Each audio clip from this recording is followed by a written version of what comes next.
Welcome to A Cup of Gratitude with Amanda Schaefer. Hi, I'm your host, and I'm so glad you stopped by. This podcast is really for anyone, anywhere, anytime.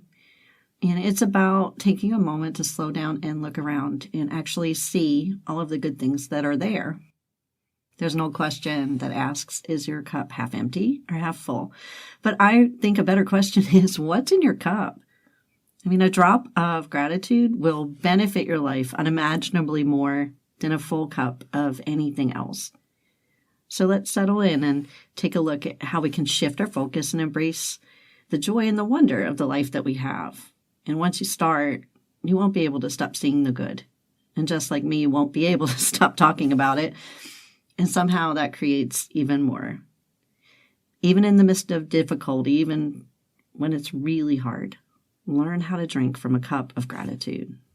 Welcome. Today, I'm speaking with Theresa Rowe. She is a nationally certified fitness professional, author, radio and television host, motivational speaker, and daughter of the Most High God, who's impacted the lives of thousands of students over the past 30 years, offering hope through whole person wellness.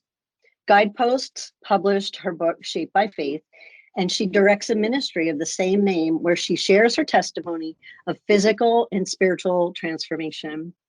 10 TV networks aired her Shaped by Faith television program. Her column appears in the Owensboro, Kentucky newspaper. She's produced several faith-based DVDs, and her radio show and podcast are heard worldwide. Theresa has been a guest on the 700 Club and several other national and international TV shows, and has been endorsed by the Dove Foundation and Rob Barnett, former director with the Billy Graham Evangelistic Association. Her heart-centered workouts inspire, encourage, and captivate audiences throughout the world. Thank you so much for coming, Theresa. I'm really excited to talk with you today. Well, I'm excited as well. Thank you for asking me, Amanda. Well, I've been following what you're doing since we got to know one another, and I love what you're doing. It's so unusual. And it's one of those things where you can prove that God gave you the ministry. Absolutely. He did. Which is wonderful because we're always wanting to give him So I'm glory. excited to share, the story. Yes, Yeah. Absolutely.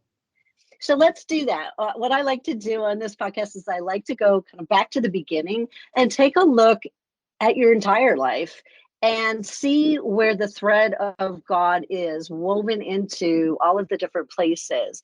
It helps people to really understand his character. And I think it's always good for us to take one of those snapshot looks at our lives so that even we can be encouraged by our own story. Yeah, I would love to tell you about it. And, just to talk about my childhood in the beginning, I was adopted at the age of 6 weeks and to parents that lived in Kentucky. I had an older sister, she was 10 years older, and a brother that was 5 years older. And I just remember as a little girl, I can remember probably back, I know at the age of 4, I can certainly remember that. I had really, really curly blonde hair, did not like my curls at all. It's odd, as a child, I would remember, just thinking about how I looked. It's just so bizarre when I look back now to think, why would that even enter into my mind? But my mother was always telling me, stand up straight, sit up tall, bring your shoulders back, keep your head level. These are just things that she would just say to me throughout the day. So I guess I had an awareness of how I moved around, and then I had an awareness of how I looked. So I was supposed to be taking a nap one day, and instead of taking a nap, I tiptoed into my parents' bedroom and found my mother's scissors on her where she kept her sewing machine, tiptoed back into I think I tiptoed him into my bedroom instead of the bathroom, got up on a little stool and started, just chopping off all the curls that I could reach, just chopping them off. I have not a clue why. I just did not like my curly hair. So I remember my mother calling up to me to come downstairs. And so as I was going downstairs, oh my gosh, she screamed for one, like, "What have you done? What have you done to your hair?" And I have a few hair stories along the way, but I believe I was very strong-willed, without a Hmm. doubt. But, another odd thing is, as a little girl, even at the age of 4, I remember just feeling like I did not fit, if that makes sense. Mm. Even though I had a Yeah. family, I just felt like I Yeah. didn't fit, like I didn't belong there, like I belonged someplace else. And so I felt that thing in your heart, as a little girl, like I felt like I was being rejected all the time. Mm. um, I felt abandoned. I remember overhearing some phone conversations my mother would have. I believe that someone wanted me in this little modeling show at a very young age. It was probably just something fun, and I overheard my mother say, "She's got a big enough head as it is. That child doesn't need to be, in Oh, any wow. show. Wow. We don't want people paying attention to her at all." So that it was just bizarre, things like that. I loved my Yeah. mom. I loved my dad. I just didn't feel like I belonged. Now, from the time I can remember, I knew I was adopted. Yeah. They told us that. And so that was said quite a bit, that you were adopted. Things like you should be grateful, things like that. Um, Mm. my parents were not mean, but they weren't the kind of parents that would, greet you at the door with homemade chocolate chip cookies and a glass of milk or a big Right. hug if you got a boo boo or let me kiss your boo boo. It was not like that whatsoever. It was sort of like, get over it type of Yeah. thing. So, yeah, but, I think it made me definitely into the person I am now because, God knows our plans for sure. And Hmm. he doesn't make mistakes. And so I've thought about this many times like, God, why did you give me the parents you gave me? Although that I love them, but what was Yeah. going on with that? He gives us the parents that we need that will develop us into the people that he created us to be, good, bad, or ugly. And I needed that as a child for whatever reason. I mean, I do look back and see it now that it's a good thing I was strong just because of different Hmm. things that have happened in my life. So, when I finally realized that God does not make any mistakes and he chose the parents he wanted to give you, you can either be a victim or you can look at it like, oh, okay. Well, God loves me and he thought I needed those parents. And you just kind of go about it like that. Was So it hard for you since you told me that you felt abandoned and you knew you were adopted? Was it difficult for you to picture that unconditional chosen love of God? yes, I didn't know what that was. I Yeah. had not a clue. I never felt loved and secure. Like Right. this is my home. My parents love me, although I knew they did in their own way, but Yeah. I didn't feel that unconditional love. No, I didn't want to mess up at all Hmm. around my mother, especially. I wanted to please her. I wanted to do things that would make her happy. And I Yeah. cleaned the house from a young age. I would straighten things. She would get so upset with me because I would be the type of kid that would get up, have their bed made, be sitting on the bed, have her whole room cleaned up and clean up the whole house and be waiting for everyone to get up. It's just, I mean, I just thought And that that was normal. bothered her. I mean, as a mom, Well, I think I might have been real happy if one of my kids wanted to do that. Well, the problem is she would have papers throughout the house that I would Mhm. stuff into drawers because I couldn't stand seeing things out of order, or I couldn't Oh, stand seeing a lot of papers all over the house. So I didn't even think about, oh, they're yeah, probably here for a reason, you know. yeah. Um, Do you not know that we why? Do you know why you felt the urge to do that? Was this a sense of maybe being in control of the things that didn't feel just right? it probably was. When I look back, it probably was. I still do that to this day.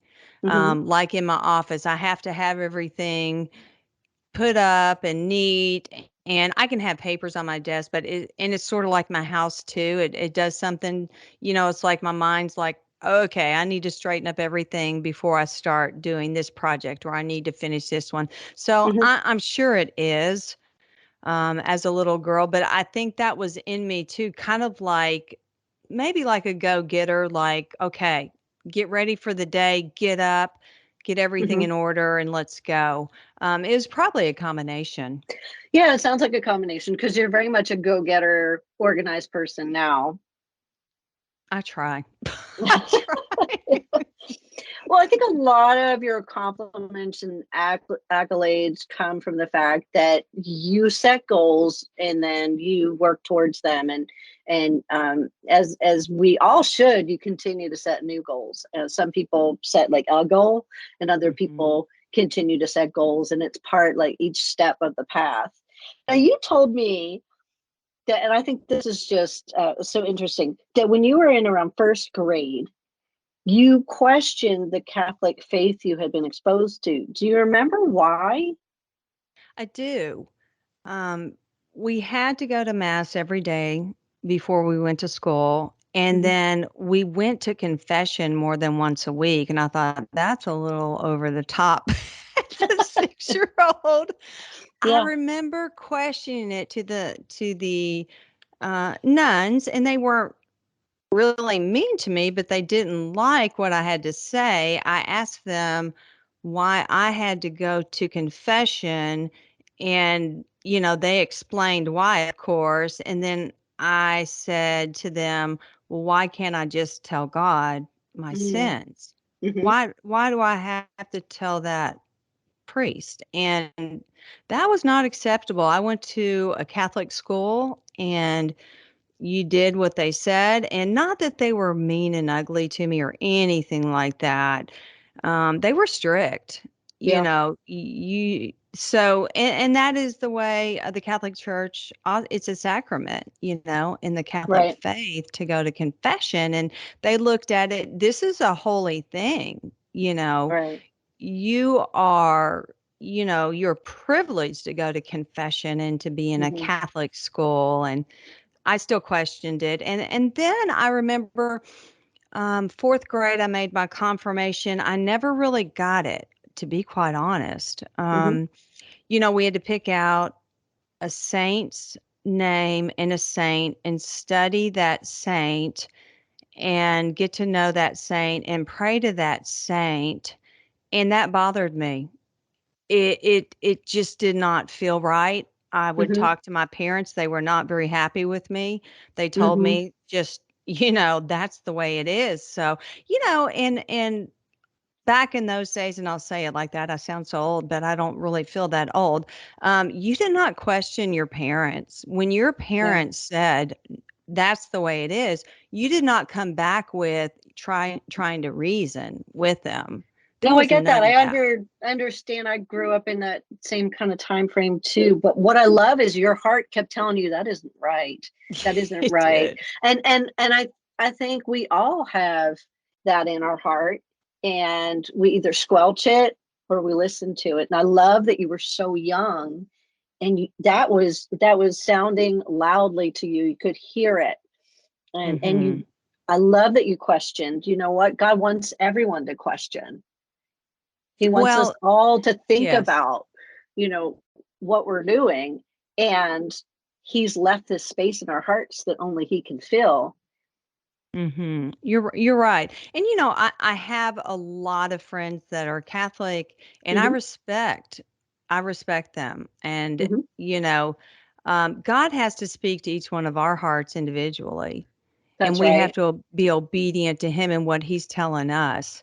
And as a child, like I said, it was just, I don't know, it just didn't feel right. We also had a May altar in our home.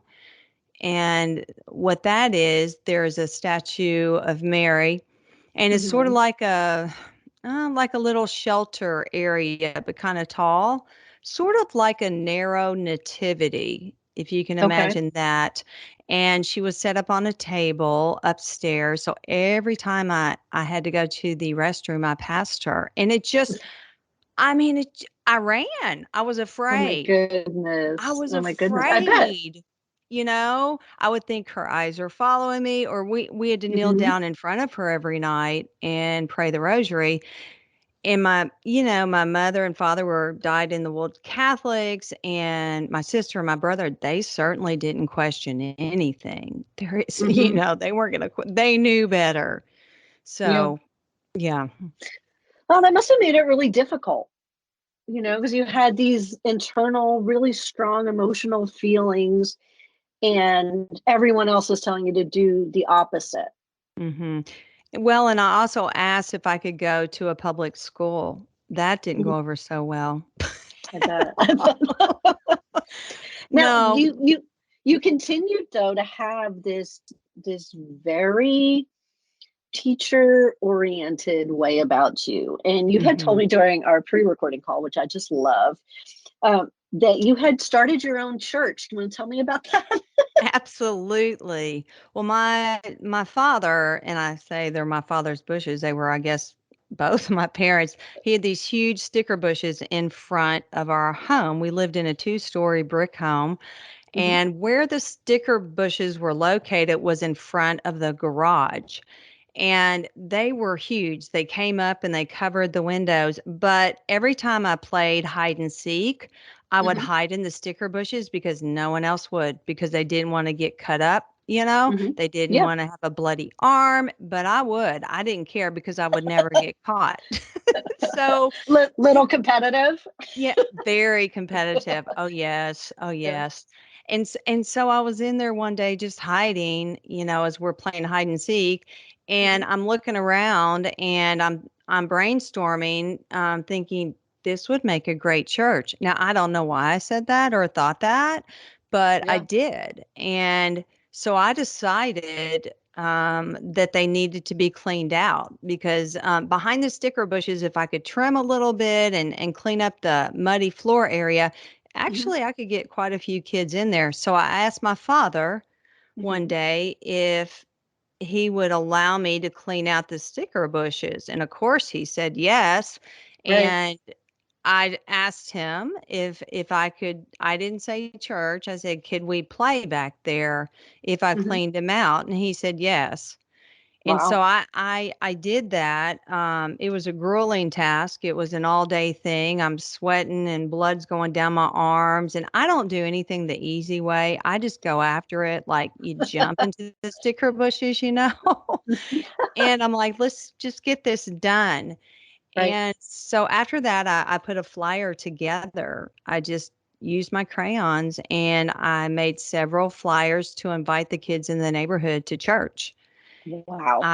Yes, I kind of call it now my sticker bush church, but I invited these kids, and then I also put on there that they would have to bring 25 cents as an offering. Yeah. That's So awesome.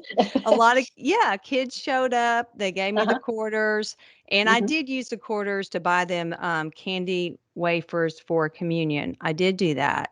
Oh And my but goodness. I also probably made some money off of it as well. But I would preach, and I don't even know what to tell you because when I was being raised up, we didn't even open the Bible. We had our Yeah. own like catechism, and I remember seeing a Bible open in the home, but my parents never read it. And if they did, Hmm. I certainly didn't see them. So I do remember watching, they would let me watch Billy Graham on Hmm. TV. And so I would, I guess, just try and imitate him. And then halfway through the service, I told the kids if they'd have to go, we'd have to go out in my yard. They would each have to do something athletic, whether it be jump over a trash can or do 50 jumping jacks. I have no clue why, or do push-ups. And the little kids, I let them off kind of easy, although they Yeah. still had to do some things. But we had the metal trash cans, and like I would line them up on their sides, and I'd put two Mhm. or three together, and they'd have to, scale those and jump them. So, yeah. Wow. I mean, hmm you already were putting together faith in the word and exercise at such a young age. I think that's pretty amazing. Well, and I didn't think about it at the time. You don't Of think about course things not. as a kid. It Yeah. was just Yeah. like a game to me, or like Yeah. well, this is fun. Yeah. But Yeah, that probably stuck with you as you got older. it definitely did. It came Yeah. back. It did, circled back around for Yeah. sure. That's awesome. Now, unfortunately, you had told me your mother ended up getting cancer, and I'm so sorry. What was that time like? Sure. Well, I was 14 years old when she did pass away, but about a year before that, I remember asking my father what was wrong with my mom. Now, she Hmm. didn't, you know, they just didn't tell us things. Like, she looked pregnant to me, and my Hmm. mother was not a bigger person. I saw her stomach sticking out, and I asked my dad, "Is mom sick?" And he said, "No, she's fine." Well, eventually it got to the Mm. point where, um, my father came to me and said, "We're going to MD Anderson in Houston, Texas, and you're going to be there the whole summer." And I'm like, Mm. "No, we can't. I've got dance practice." I was on a drill team, dance team in high school, and I was going into my sophomore year, and I was very self-centered, I guess, at that point in time. And I didn't realize the extent of her having cancer because he had not told me up to this Mm. point. Yeah, that's Uh, right. yeah, so my brother, who is 4 years younger than me, him and I spent the whole summer at MD Anderson. My father would be with my mom all day, and my brother and I basically would be left alone at the hotel. There was two hotels connected, and they both had swimming pools. And Hmm. honestly, I started teaching water aerobics to the other kids. I wish I would have like patented that or something. Yeah. Oh my I gosh. Yes. know. It was like I was doing Wow. jumping jacks in the water. My brother found his group of friends. So we basically ran wild while my father was Yeah. at the hospital. We didn't get into trouble or anything like that. But Hmm. that was a very different summer. And then we came home to Kentucky, and I remember them moving a hospital bed upstairs, and I'm like, "Dad, what's going on?" He said, "Your Hmm. mom's going to rest upstairs." And well, obviously, she was under hospice care, which I didn't know. I didn't even know what that was. And Right. she passed away in November, and it was just, it was devastating. Hmm. um it just was in so many different ways. I didn't feel really connected to my mother. I always felt that separation a little bit, but I still Hmm. loved her. Yeah. And you were, everything was so shrouded in secrecy. You really didn't know what was happening. I You had not weren't a clue. prepared for it. And you were so young. And you had told me, first of all, I'm so sorry for your loss. That must have been just a very Thank you. confusing time for you. You had told me that after she passed away, that you were crying and a relative told you to stop it. I was. When she passed away, I was actually at a friend's home. I was yelled at about that from one of our relatives. They had to come and find me. Hmm. And when I came home, there was like, I don't even know how to explain it. So there was people lined all the way up in our home, all the way up the stairs. There were priests and bishops there, and they were praying the rosary, and Hmm. they were praying that she would not, she'd be prayed out of purgatory. And it was kind of like walking the gauntlet. I mean, it was bizarre because everyone got real quiet when I came in because my other Hmm. siblings were already there. Yeah. And so the very same relative that told me I could leave and go to a friend's house is the same relative that told me basically stop crying, stop crying, stop that. That's nonsense. Wow. Um, when I went up to see my mother, I was told I had to kiss her. She was Oh, laying there. Even though I loved her, I didn't, it was scary, I bet. I uh, bet. to Oh go my kiss a dead goodness. person. And I felt like she just wasn't there anymore. So I did what my dad said because everyone was staring. It was so bizarre. Mm, I went downstairs and it really got to me, and I just started weeping, just looking out our window, just hmm. weeping. And that relative came over and she kind of jerked my arm and said, "Stop that crying right now, and she got Wow. on me for being gone. And I'm thinking, you're the one that told me I could be gone. No one said my mother was going to die right then. I didn't even know she was going to die. I Right. just thought she was resting, although I did see her getting worse and worse and worse. I just didn't put it But together. Maybe what? yeah, but you're a kid, first of all. And then having somebody jerk your arm when you're legitimately finally crying and tell you not to. I mean, that must have affected the way you felt about sharing emotions after that. That just sounds horrible. It did, and to this day, I probably still struggle with that because to me, crying when she did that to me was a very negative thing, and we don't do that, and we're above that. And Mm, you put on that nice little face of yours, and that's just the way it was. That was kind of mhm. like the world I was raised in, and It sounds now lonely and empty and confusing. there you go. Yeah. It was. It was. Mm, No one talked to us afterwards about anything. My father was grieving. I felt so bad for him. I didn't know mhm. how to help him, and he didn't know how to help me. So we really didn't talk that much. And, you know, uh, and there was no one in the school system, even though they had counselors, Mhm. no one talked to me about my mother's death, at all. No, Really? no one said no. As a matter of fact, a kid made fun of me because I guess when the person dies, they send the undertaker if the person dies in your home. And Yeah. so, and they also had an ambulance out there. I do remember that with the flashing lights. And this girl had, I'll say she's a mean girl, said something Hmm. really mean to me about my mother dying, and that was it. And so I just closed myself up from then on out. I'm like, I am going to have to do life on my own. That's basically Yes. what I thought. I felt like I was on my own, and I had not a clue. I didn't have a clue about life. I had not a clue.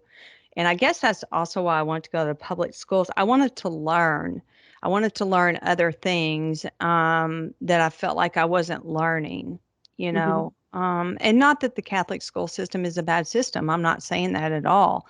I Hmm. just, maybe I didn't pay attention enough. Maybe things were distracting. I don't know. Or maybe I just didn't like going to religion class and listening to that. So again, I was strong-willed, Hmm. I was very strong-willed, and I had a strong mindset. And it's a good thing I did. It Oh, is. absolutely. Absolutely. Honestly, that same bit of your heart that questioned some of the traditions was probably screaming at you during all this other stuff when your mom passed away. So I believe that set the ground for you to be able to really receive Christ because you questioned and because these things just didn't feel right to you. When did you receive Christ? I was 26 years old. I had just moved back to Kentucky from Omaha, Nebraska. Hmm. And I had just gone through open heart surgery. Um, I had holes in my heart. I had a congenital heart defect. Mm. I had some major issues with the heart having those holes, and my father convinced me to move back to Kentucky. I was also going through a divorce at a very young Oh, age. wow. hmm And I had, That's a lot. yes, I had two daughters, moved back to Kentucky. And they certainly didn't have a modeling school, but out in Nebraska, I was managing 5 different fitness facilities, and I even bought the lady's business. Mm. And my father did help me with that. He thought that would help me out. I knew nothing about business or managing people. I knew nothing. I only Mm-hmm. knew how to teach models, and I knew how to teach a fitness class, basically. So when I moved back to Kentucky, I went to a fitness facility, a local health club, and I Mm-hmm. asked if they were in need of any fitness instructors, and it just so happened they were. They had one opening. A lady had just moved away, and so they asked me my credentials. I gave them to them, and I started teaching there. But Wow. yes, but I will say, God placed me there. God brought me back to Kentucky. I'm glad that I listened, although I didn't know it was God because I was not really a Christian up to this point in time. Mm-hmm. I didn't have that intimate relationship with God, even though I had a sticker bush church when I was a little girl. I was playing Yeah. church. I was just Yeah. playing church. So this lady came up to me after I taught my class one day, and she asked if she could pray for me. She told me that the Lord had told her to pray for me and that he was going to heal me. And I basically turned her down in a very nice way. I let Mm-hmm. her know that I had to go get my daughter from preschool. And, I'm so sorry, I've got to leave. And that was probably a white lie. I probably could have stayed there. But that afternoon, I had my daughter down for a nap. My other daughter was in elementary school. I Mm-hmm. heard a knock at the door, and it was that Mm-hmm. lady. I looked Nuh-uh. out that little peephole, and there she is, and I'm thinking, "Oh my gosh, what is she doing on my doorstep?" And all these thoughts run through my mind real quick, like I'm not answering the door. No way. How in the world did she find out where I lived? All these different thoughts. And Mm-hmm. she continued knocking, not real loud, just real persistent. And I decided that I was going to get rid of her real quick. And so I opened the door and I smiled, that fake little happy smile. And I'm like, "Can I help you?" And she's like, I know you probably think I'm crazy, but I'm not. I have to be, I'll never forget her saying this. I have to be obedient to God. And God told me to pray for you today that he's going to heal you. Mm-hmm. And, I invited her in just in my hallway. And I love Mm-hmm. making people feel comfortable because I don't like being uncomfortable myself because my whole childhood I felt uncomfortable and Right. not wanted.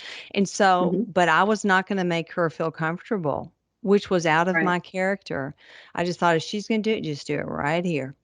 And so she put her hands out like to hold my hands, and I thought, okay, no, that's too weird. I'm not, let's don't even go there. And I'm not saying that out loud. I'm thinking these thoughts. And Right. she's just looking at me, eye to eye contact, and I moved towards her. It wasn't Teresa that wanted to move towards her, but I moved towards her. And as soon as I held her hands, I explain it when I'm doing some women's conferences and out speaking that it felt like the first heart catheterization that I'd ever had. And at the time, Mm-hmm. when I had my first open heart surgery, they had only been doing that surgery for 10 years. So they did things a little differently. I will say that. And it felt like I was being electrocuted, and it felt like not in a really painful way, just it got your attention. It zipped all over my body, and I Mm-hmm. felt my whole body heat up. I mean, within seconds, it felt exactly like a heart catheterization. And Wow. back then, you were awake during the entire thing. You were aware, you knew what was going on, and it was messy. And I felt all of that. And I'm thinking to myself, I'm not even listening to her praying. I'm thinking, what? How in the world? What Mm-hmm. was that? And I'm thinking, she couldn't have done that. That's just strange. But at the same time, it was comforting. it Yeah. it comforted my heart. It did something which is hard for me to explain. It was like when God opened the eyes of my heart. I felt like that was the moment. And Hmm. she left. She did not stay or linger. She thanked me that I allowed her to pray. That I mean, think night, about it. It was a spiritual heart catheterization. it You know, you're was. having the feeling of a physical one, but God was spiritually doing it and healing you all at the same time. That's crazy. Yes, absolutely. That's good Um, crazy. When I say yes, it was crazy, I good, mean that's good Holy crazy. Spirit, awesome crazy. Okay. Well, and that's why I know that there's a God, and there's so many other things that I've experienced with the Lord. But I was scheduled for a full hysterectomy in a month. Okay. Hmm. I had severe endometriosis. I had had it for over 3 years.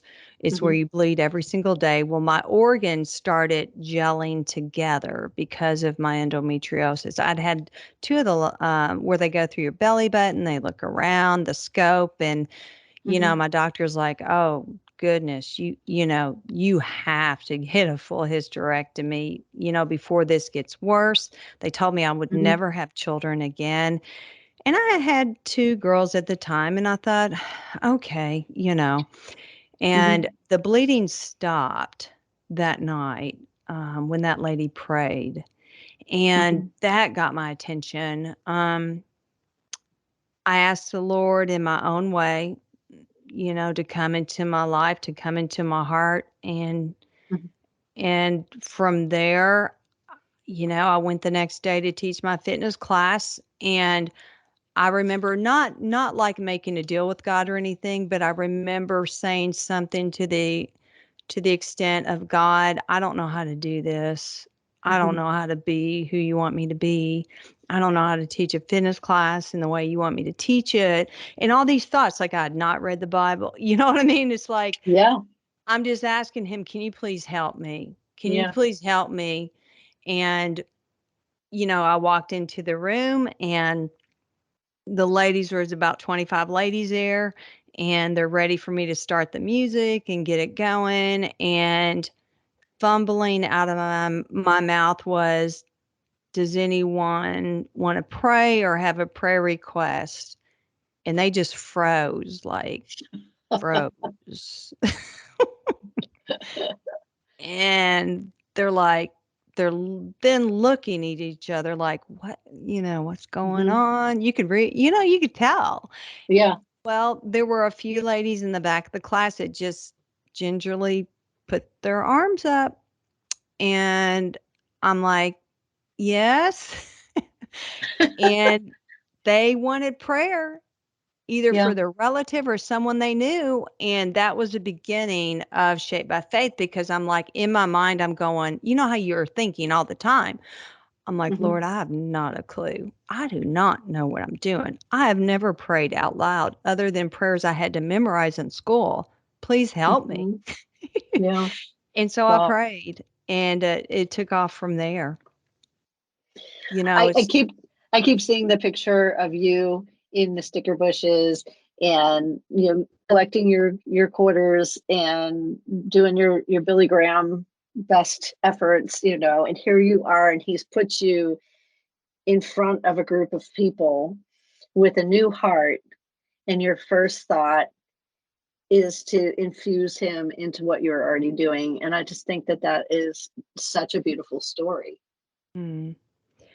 Well, it felt natural to me, and it felt good. It felt Yeah. like that was good. And Yeah. that was what I was supposed to be doing. Although, I didn't know how to do it. Everything I've done in life up to this point, I had no clue how to do it. I had no schooling for it. I had not a clue. But I Yeah. do know God, and I do know He helps us with anything and everything, from the smallest things to the biggest things. That's right. He does. And He knows That's where right. we're at. Yeah. Now, what was it like where you were working when they got word that you were doing this every day?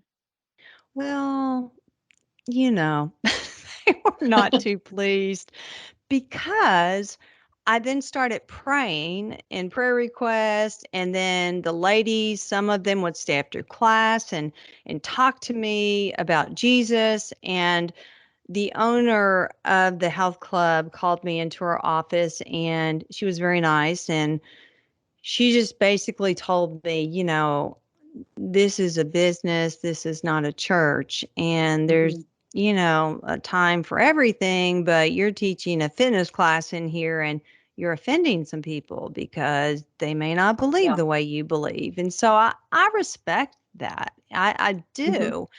And but I told her I couldn't stop what I was doing. And Mhm. so she says, well, if you continue doing that, I said, well, then you're going to have to fire me. And she just looked at me, and I knew. So what did I Yeah. do? I continued doing that.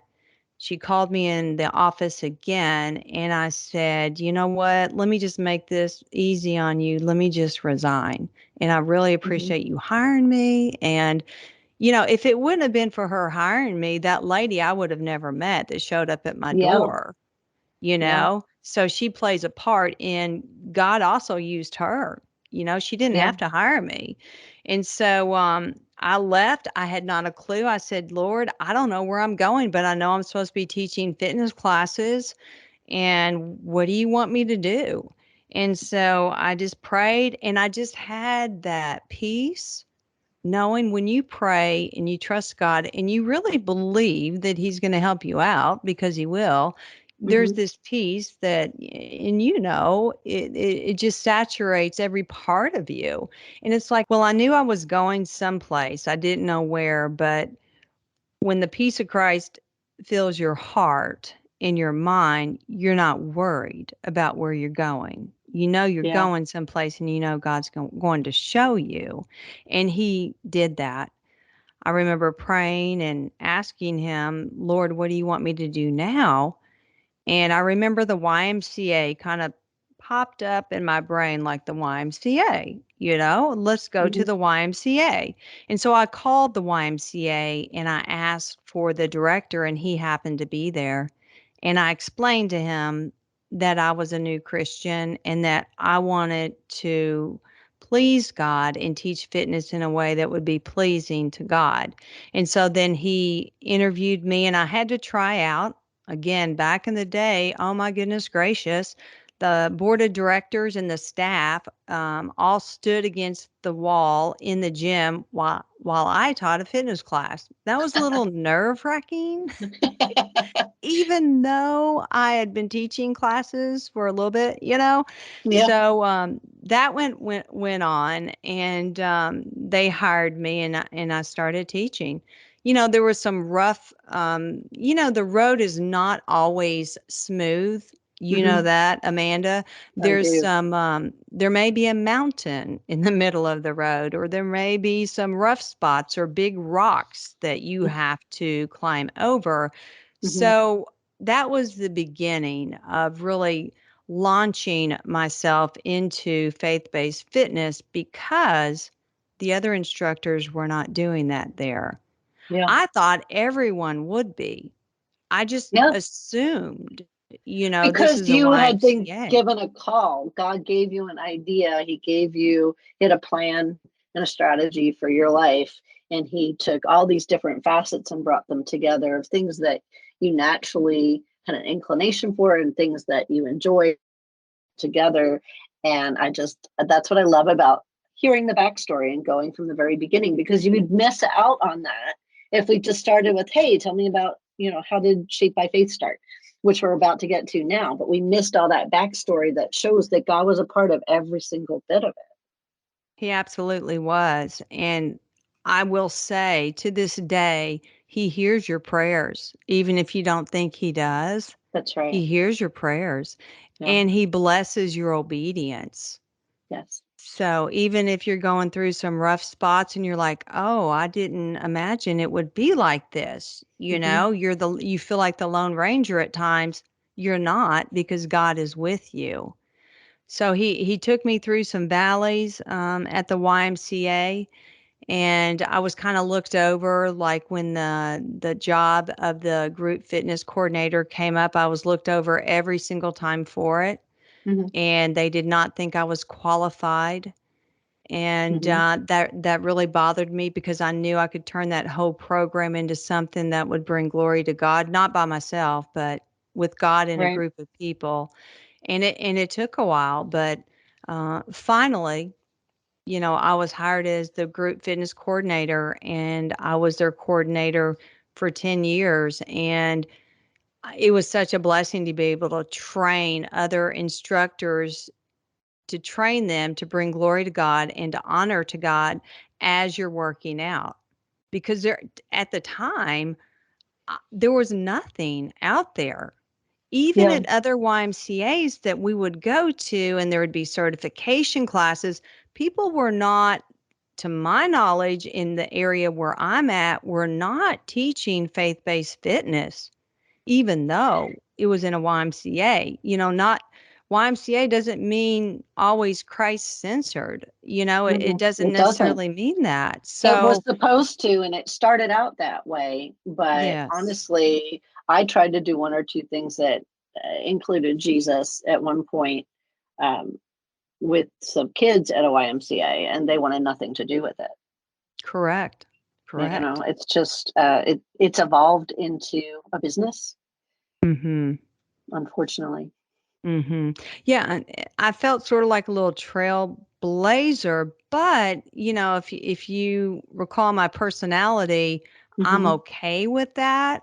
And now I'm even more okay because guess what? I feel God's unconditional love in me. God is Hmm. in me, and I can do all things, you know, That's right. with Yeah. him. So that's how I felt. I did. And I felt like we were on a great adventure together, although I didn't like everything, along the way, but I sure did learn a lot along Oh, the way. absolutely. But adventure doesn't mean every bit of it's fun. Getting at the top of the mountain and seeing the beautiful view and parts of the climb might be wonderful, but getting stung by things or slipping and turning an ankle, those parts aren't fun. Mm-mm. It's still part of the overall picture and adventure. And God does, He takes our passions and our dreams and He mixes it together with our broken places and our past experiences and the talents and the spiritual gifts that he's given us, and somehow puts it all together into this amazing ministry for each one of us that's so unique.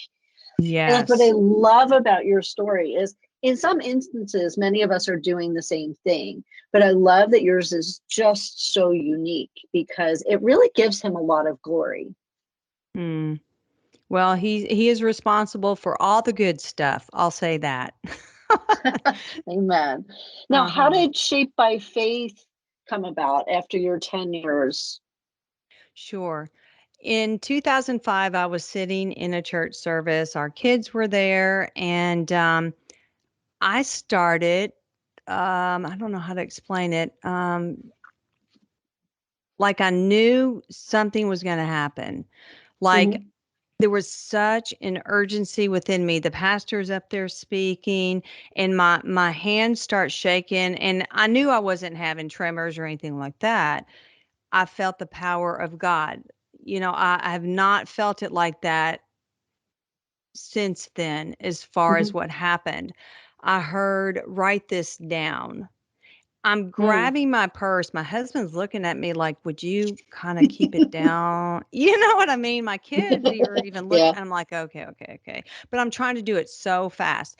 I'm searching Hmm. through my purse.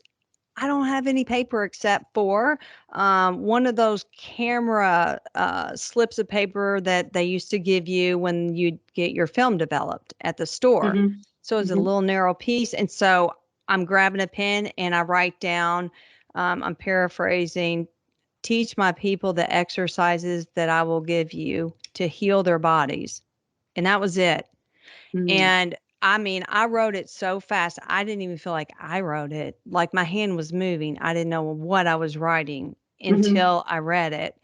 And I was curious. I thought, well, am I not doing that, Lord? Am I not Hmm. teaching them exercises that will heal their bodies? And what is that, Lord? And I knew there was more. And then I got a vision. I saw a field. I saw me out in a very manicured, like, field with a lake behind me, and I'm exercising. I'm sitting down on a Mhm. mat, and as I'm looking, and it was just seconds for the vision, I was doing Pilates without a Mhm. doubt. I saw it. And then I can see it right now just speaking to you about it. And I'm like, oh, what does that mean? Does that mean, what is that? Mhm. Am I going to teach exercise outside? And so I prayed, and no, it wasn't that necessarily, as God was going to lead me there and show me where I was going to do what I saw in the vision. So I'm going after it. I'm going towards it. I have learned when God gives you something, now it may not happen right then. It Mhm. may be for next year or 5 years or 10 years, but I'm still going after it. And so I'm praying and I'm searching the scriptures, and I start putting a workout together. I start, Mhm. and then we didn't have Google and that back Right. then. I didn't Google anything. So I'm looking through the Bible and I'm like, okay, this exercise with this scripture. Oh, yeah. And I like praying, Mhm. I'm putting this whole format together. And then I will tell you, I put Pilates together with yoga. Now, since then, and this is part of my story, and to each his own and what God tells each person, but I put Pilates and yoga together. I blended it. And Mhm. when I found the place where I thought God would want me to do this exercise and make it into a DVD, that's what Mhm. I thought I heard from him. Nothing worked. We spent the whole day out there. Nothing worked. And as a matter of fact, the jib camera, all the stuff that I had rented from Mhm. Nashville for this Mhm. person to use, they had it on the wrong setting the whole time. And I'm like, are you kidding me? And so they all left, and I'm like standing out there looking over the lake myself. And now I don't cry very often. And I'm not saying that to be any. I'm Mhm. standing there and a tear starts trickling down my face, and I'm like, God, I'm so sorry. I did not understand you. I think I did this for my own glory to prove that I can do it. Please forgive me. And Mhm. so that whole next year, I'm like, it's not going to happen. Okay. I'm just going to have to, that's it. And one day I clearly heard the Lord speak to me. Did I tell you to put in those specific exercises that you added? Mhm. And I'm like, what? And I went back and looked at the format, and every single one that I added was all yoga based. Mhm. I took them all out, every single one of them. And I thought, well, I need to add more Pilates because this is only going to be a half hour. Mhm. Who's going to want a half hour DVD? And he said no. And so we found the place. That is a big story. I could be on here for another hour, but I prayed and asked God. And one day I said to my husband, Robin, on a Saturday, we need to get in the car. God's going to show us where I'm going to film this DVD. And he's like, Teresa, are you sure? And I said, Mhm. yes, but I don't know where we're going. He said, are you Yeah. kidding me? I said, no. We just need to Mhm. start driving around. So we live in the country. We're driving around where I said, there's water. Now when Mhm. I see it, I'll know it, Robin. He's like, okay. So we're driving Mhm. around for like an hour, and all of a sudden, like in my mind, I see this man's face. And I remember he holds nature walks and all sorts of things. And Mhm. I knew nothing about his property or anything, but I said, Robin, I'm supposed to call this man. And so he pulls over. He's like, okay, call him. Well, Mhm. his son answered the phone, and I said, this is, Theresa Rowe. And now he had taught some of our children in high school, PE. Mhm. Mhm. And so I said, this is, can I speak to your father? And he said, no, he's actually out on our property. And I said, oh, and he says, but he doesn't own a cell phone. He doesn't want Mhm. a cell phone. And I said, okay, can you take my name and number? And he said, sure. And so his dad, after we hung up, had come home. And the son told him, and he immediately called me. My husband and I were still driving. He said, if you can meet me at so and so in like 20 minutes, you can use whatever you want on my property. Because I told him what was going on, and it sounded crazy to me to say the Lord told me to go out and drive around till I found this. Well, we drove to his place, and I knew the moment. I mean, I got that warm, like, oh my goodness Hmm. gracious, Lord. My husband says, this is it, right? I said, look at it. That was Hmm. exactly what God had showed me in the vision. Wow. I mean, he did not have a home on the property. Hmm. There was a beautiful lake. There were homes in the very background. There was a brick bridge in the very back, but you couldn't see the other homes because of the trees. It was Hmm. gorgeous. It's still gorgeous. And he told me, Teresa, you can use this for anything you want to use it for. And I thanked him. Awesome. And yeah, that was the beginning of Shaped by Faith as far as Pilates for the Soul. That DVD is still selling to this day. I mean, 2005 to now, people still order it. I'm amazed at God's goodness. I didn't have a distributor. The young person at the time, he's doing national things now. I mean, he is like big time now, the person that did this. He was first starting out too. He's like, who's your distributor? Who are you going to sell it to? I'm like, I don't know. I have not. He goes, oh my gosh, you don't even have a plan of action for. I said, no, I know no one in the business. Then why are you even doing this? Is what he says. I'm like, because God has led me to do this. Hmm. And so along the way, he's been able to see how God has progressed this, not in the time frame that I would have at all. I would have gone Does a he little different. ever? Yeah, God No, never does it in the time no. frame. I swear, half of the things that I know that I know that I know He gave me to do, I'm already. Let's do it right now, Mm-hmm. and things will happen to delay it, and I'll get frustrated. And then when it finally happens, I know that it's exactly the right time. And there's all these reasons why that I couldn't foresee before. So it's not that you get wrong what he wants you to do, but you have to get right when he wants you to do it. Yes. And when he'll give you that okay, this is what I'm supposed to do. And we're like you just said, I want to do it now, but he doesn't work like that, or at least he No. hasn't in my life. Now, I know there was only a year's time between the time I, tried to do the video and the second time. There was 1 year in between, and that was to teach me to obey Mhm. him Yeah, completely. that's what I was say. Normally, the additional time is because he's doing hard work on Yes. us. Yeah, so that we're ready to do what he has for us. Now, I had asked you during the pre-recording call, and you had told me I'd love for you to share with the listeners. Did you ever meet your birth mom? I did. And I've always I had always had this yearning to know who my mom was, and my dad. Hmm. And I think I told you as a kid I used to make up who my parents were, I would imagine. And I don't know why I picked her, like I would say Betty White and Elvis Presley. I mean, you never know.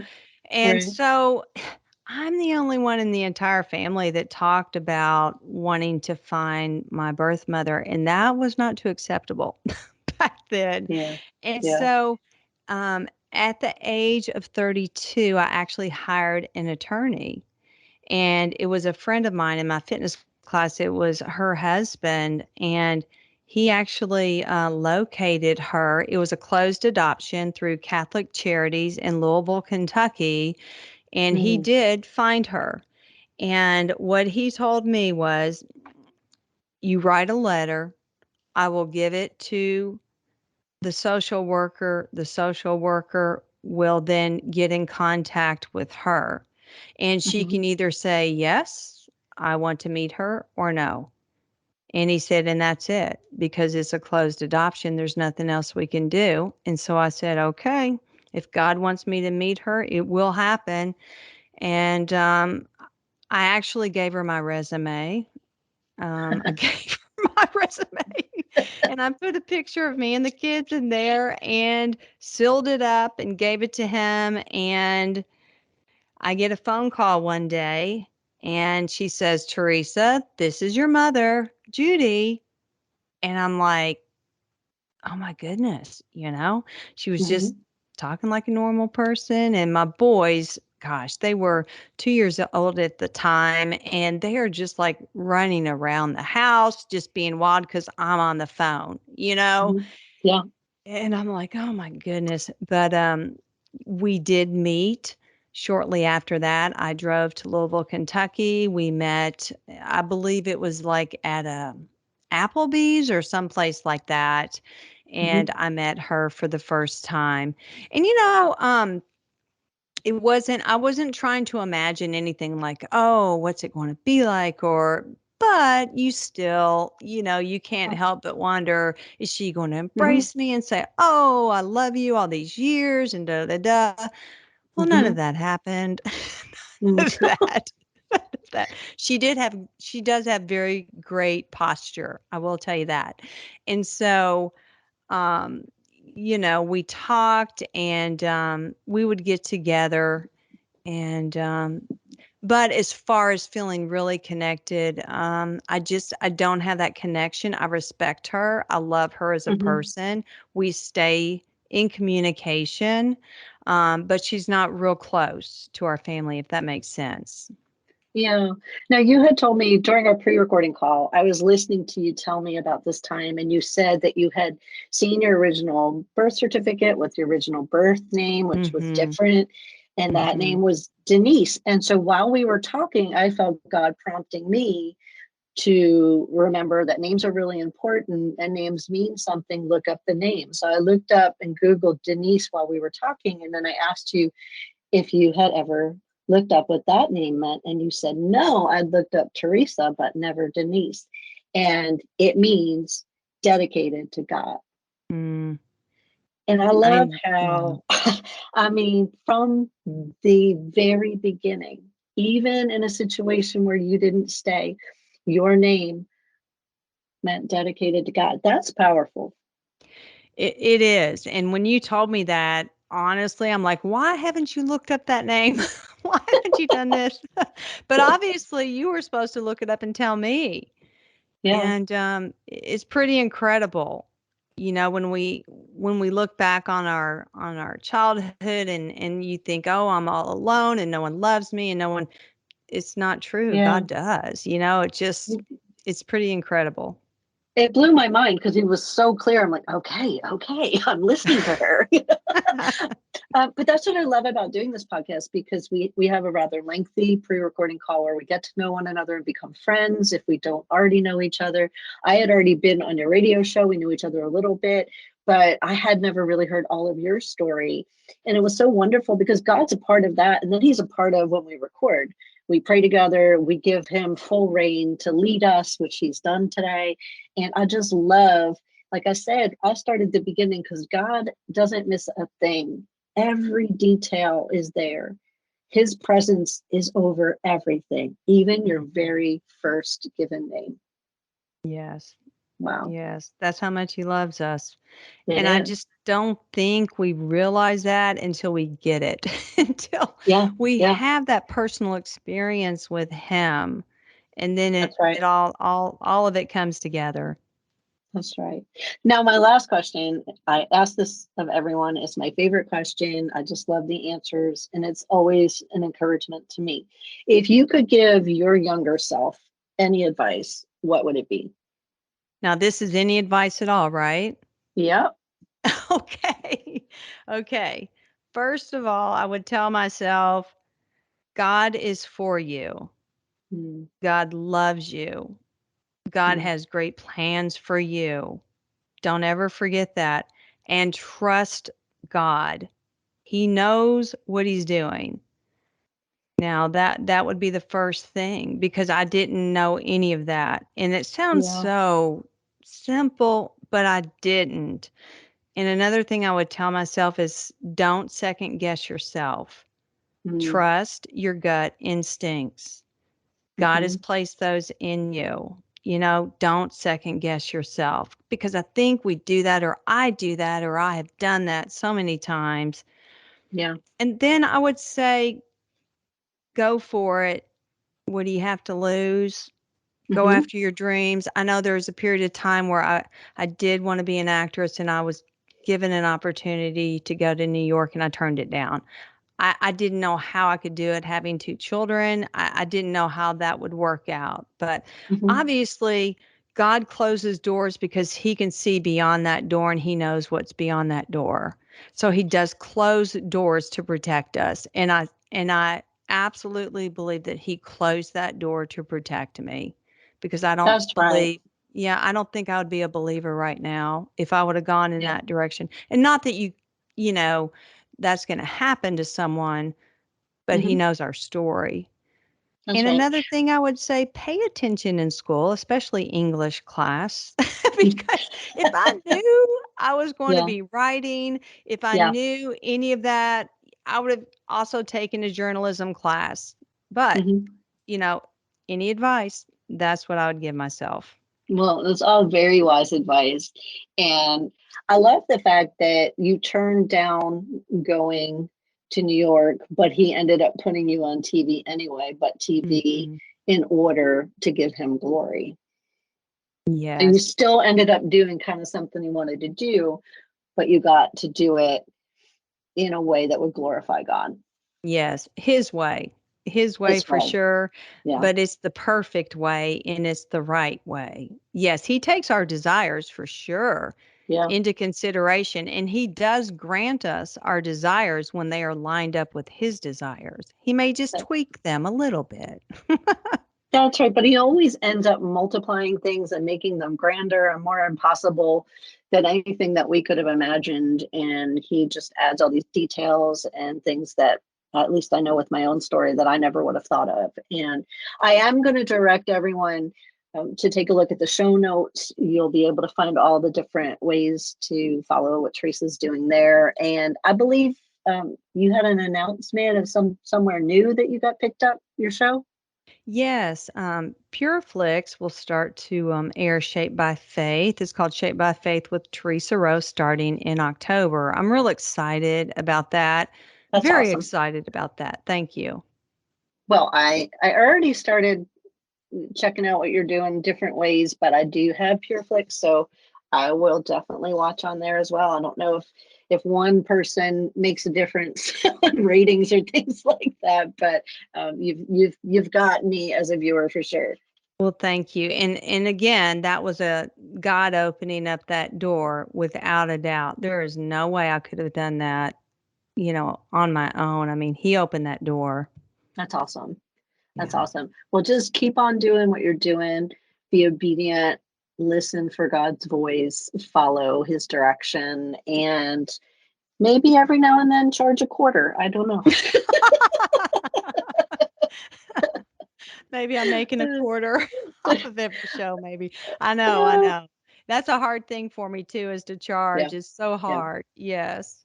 Oh yeah, I have that conversation all the time with people. In my particular case, what I'm doing right now is 100% ministry. I don't monetize for anything, but in other instances, I 100% see why people. My books are for free. You have to. There's certain areas where you have to charge something, and the Levites were taken care of. They were Hmm. they were the ones who were the priests of God, but they still had all of their needs cared for. So I think people tend to take the left side or the right side of that and not find that there's a balanced answer as well. And that it's between each person and God in each situation as to what you're supposed to do. That's correct. And he Yeah, always provides. So if he he doesn't does. want you to charge, he will provide. He'll give you the provision for it. That's right. That's right. Right now, like I said, I'm not supposed to. I had other opportunities to join, possibly a group of other people that were doing some things to do a radio show. I didn't try out for that. I didn't do any of the other things you can do with a podcast on your own to monetize or try to get people to sponsor me, because I felt like he said, this is your ministry to me during the season. But if he changes that, certainly I have no problem with it, nor do I think it's one way or the other. Mm-hmm. you That's know? right. And like Yeah. you said, you'll know, Yes. Yes. and just being obedient to whatever he is calling you to do, even if it's like, I don't know. Don't second Mhm. guess that. Just keep That's right. And praying. I have everything I need. I have a home to live in and food and transportation and family and all the things that I need. So, I think that too. I think sometimes there's also a reason why sometimes we're supposed to monetize something, and there's something we're supposed to do. Like when I do sell books, I give part of what I sell back to God, so I think he Mm-hmm. just gives us all these different opportunities to include him. Yes. Yeah. Well, I'm excited for all that's happening with you, Teresa, and I'm so excited actually that we've become friends. It's funny because you and I met because of someone that we have as a friend in common who I had on the show, and she mentioned me to you as someone to be on the radio show, and then we started talking. And so I've just enjoyed getting to know you and your story and watching what you're doing for God so much. Well, I feel the same way, Amanda. I mean, I'm following you and looking at what you're doing, and I love that God brings just the right people into our path at just the right moment. I think as we, as women, and we, not that I feel old or anything like that, but I think sometimes we think, oh, I've already made all the friends I'm going to make, but that's not true. Yeah. God brings beautiful people like yourself. um he brought you into my life, and I thank you, by the way, for sharing your platform with me, and I love what you're doing. I mean, just giving God Thank glory and you. honor. Absolutely. I mean, you are doing a really good thing, and just sharing testimonies. That's a beautiful thing, and that's what we're supposed to be doing. But I love that God brings new people into our lives at just the right moment, and he Yeah. does. Because I Yeah. think it's hard for females to make friends. I really do. And that's Mhm. probably for another podcast show, Amanda. Well, I'm gonna continue to just share stories for as long as he said so. So we might have you back and talk about that one. Yeah, Yeah. yeah, No, that's a good seriously, one. it's kingdom connections are so they're encouraging, they're important. It's so wonderful that, like you said, to have many advisors, other people are going to God on their own, but linking arms with somebody and wanting genuinely for them to succeed is not something most women of the world are doing. That's right. And I believe that it's so important to have these female kingdom connections because what we're doing is just that. And there's the competition is gone, and it's more about collaboration, and it's more about cheering each other on. I'm cheering you on. I have no thoughts for you other than to pray that God continues to increase your ministry and bless your ministry and bless your family. And those are the kinds of friends you want to have, right? Absolutely. And I feel Yeah. the same way about you too. And we shouldn't be competing against one another as women, but you're right. That happens. And with Yeah. God's kingdom connections, it really doesn't happen like that. I Yeah. love what you're doing. I love with what our mutual friend is doing that connected us. And Mhm. I'm cheering everyone on. We're supposed to be spurring one another on. And it says, the word says iron sharpens iron. We're supposed to be doing that as well. So I feel like I've Amen. made a lasting friend with you, and I thank you. Absolutely, me too. And now that you're part of the podcast family, you really can't get rid of me anyway because I pray for you and I'll reach out to you. And I'm one of those people that keeps connections going. So you'll hear from me for sure. Thanks again so much for being with me today and speaking to my listeners. And I'm just really grateful for all that you're doing. Well, thank you, Amanda. And God bless you and his favor be upon you. Thank you. Have a great day. You too. Hey, so I just want to thank you so much for spending your time with me. And I want to challenge you to go out today and to just take notice and to stop and really look around and find at least one good thing, one thing to be thankful for. You know, if you do that today, you're going to find so many more things tomorrow without even trying. Because once you start, you begin to see what's always been there. And if you need a refill, you can come join me again for another cup. Make sure to subscribe and have an awesome day and go be grateful.